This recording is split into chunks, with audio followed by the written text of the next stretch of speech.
I always thought of the beast as having 4 legs. An aurochs, yes. But with the torso of a man. Exactly. Wait, what say? How can God have torso of man and body of orcs? He is a god. He can be anything. Yes? What is it?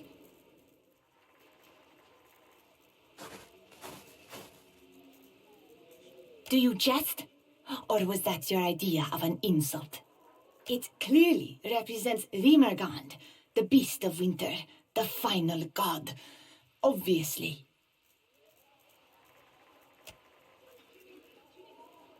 Other than that it grows wider each moon and will in time swallow the whole of Eora?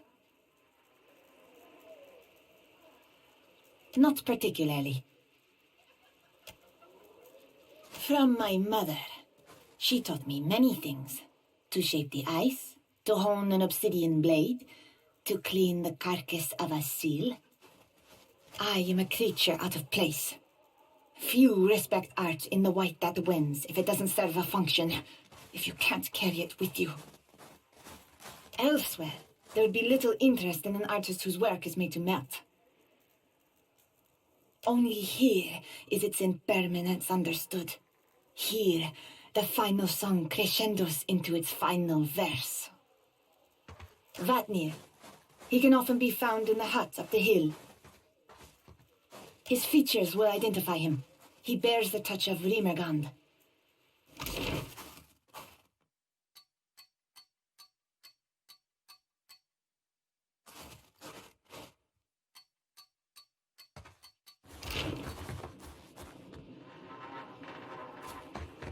God fatja, newcomer.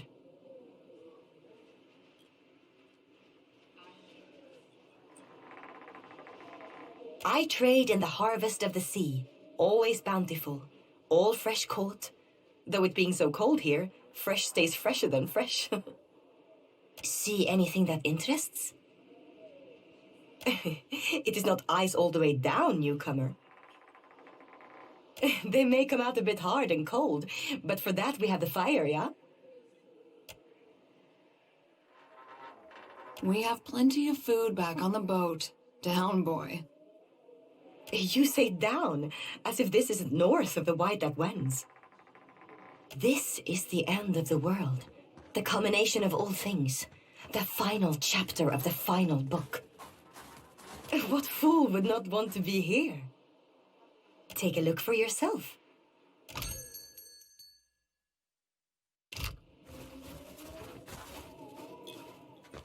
Good that you're, fellow traveler. I've room shutter if you seek to banish the chill. Think nothing of it. With new harbingers arriving weekly, we provide what little welcome we can in this desolate place. Alcohol brings a bit of oblivion upon us, if only temporarily. It's my life's work, brewing the perfect rumschatter. The difficulty lies in getting the right ingredients. Is there aught you require? I did, and I am, though proper ingredients can be difficult to come by at the watch.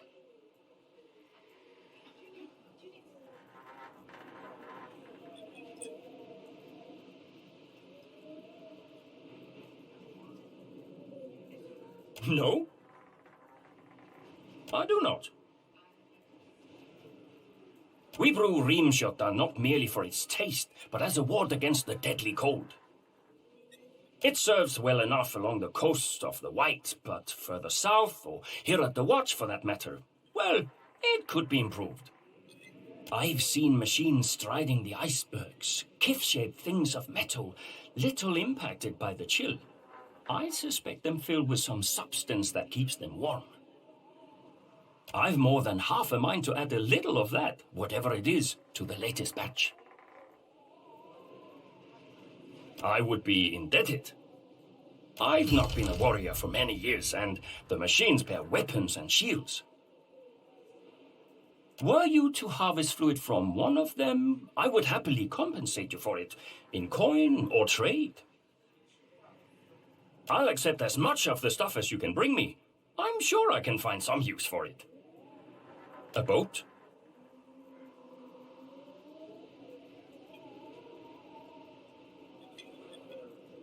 A longship bore me, with a single mast and oars, specifically. The world's end may be nigh, but until then, I furnish what you seek.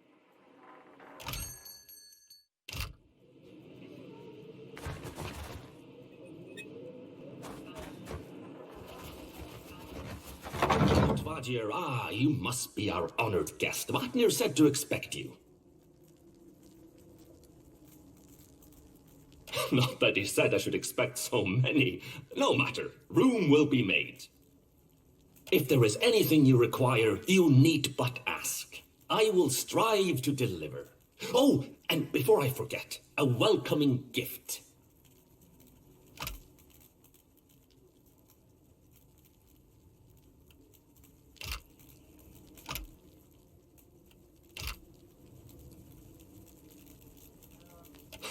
Of course, aren't you? He cast no summoning spell, no binding rite. Your coming was of your own accord.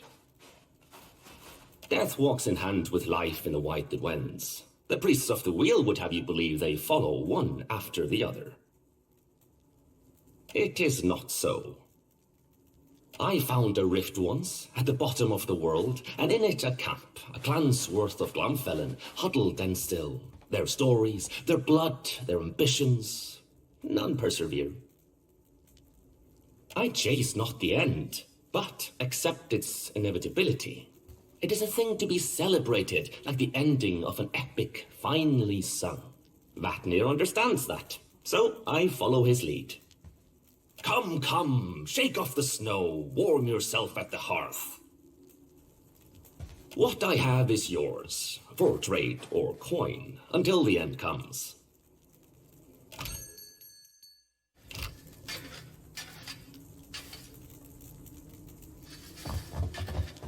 What have we here?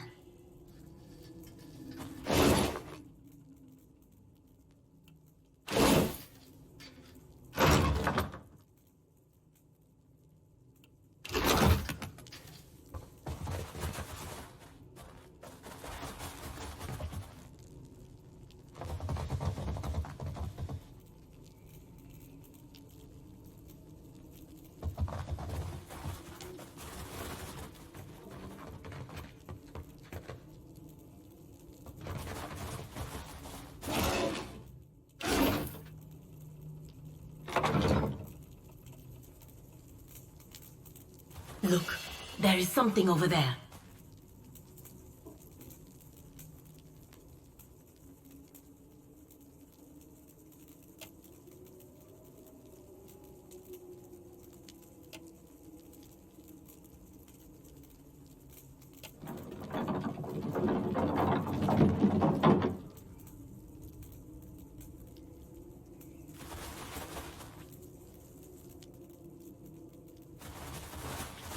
What did you find, Ishi?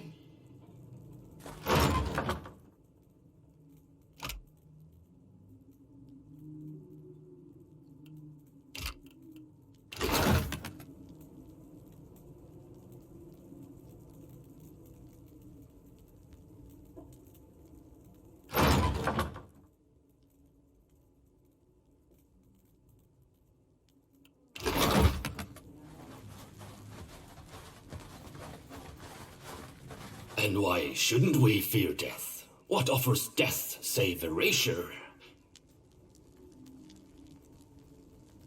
I return to life cleansed of experience and understanding, ignorant, set to suffer again, to repeat our mistakes endlessly, to fail. But the beast would spare us this suffering, would offer us succor, mercy.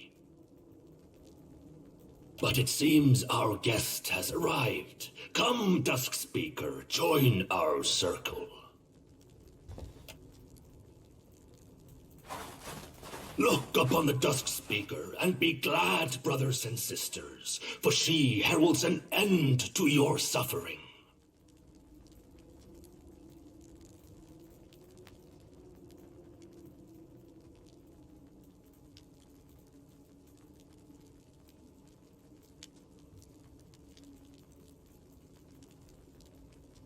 I revealed only that which was revealed to me.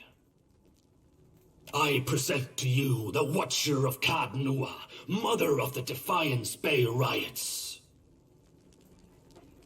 in whose wake fell the Hollowbone curse upon the Deerwood.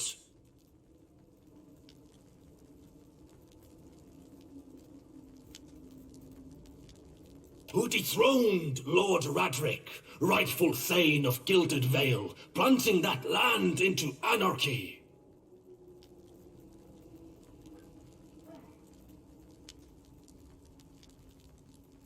And whose very stone and soil gave rise to the great green giant that even now strides across the Deadfire.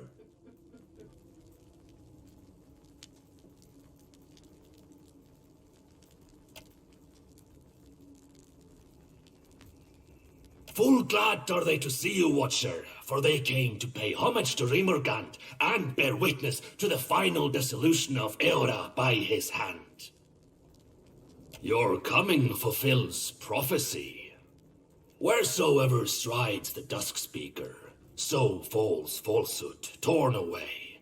So discards false cycles, so quiets dawn and dusk. I've high hopes for you.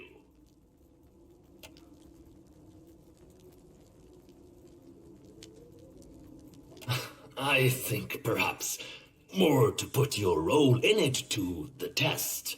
Prophecy fulfills itself by its nature. But your identity as the Dusk Speaker, that's not yet irrefutable. Precisely my point. Whether or not you mean to cause chaos, chaos follows in your wake. You're chosen, whether or not you choose to be. Now, if we may have the pleasure of your company, Dusk Speaker, we've prepared a feast, at least by the standards of our humble means, for your...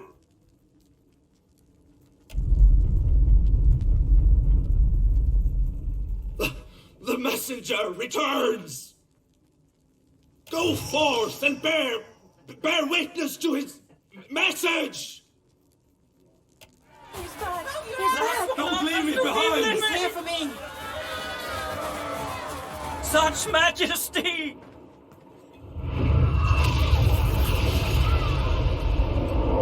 Come back!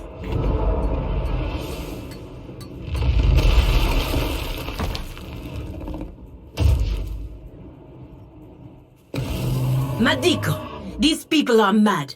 And we are mad if we stand here and do nothing about this. I can be quiet if you can.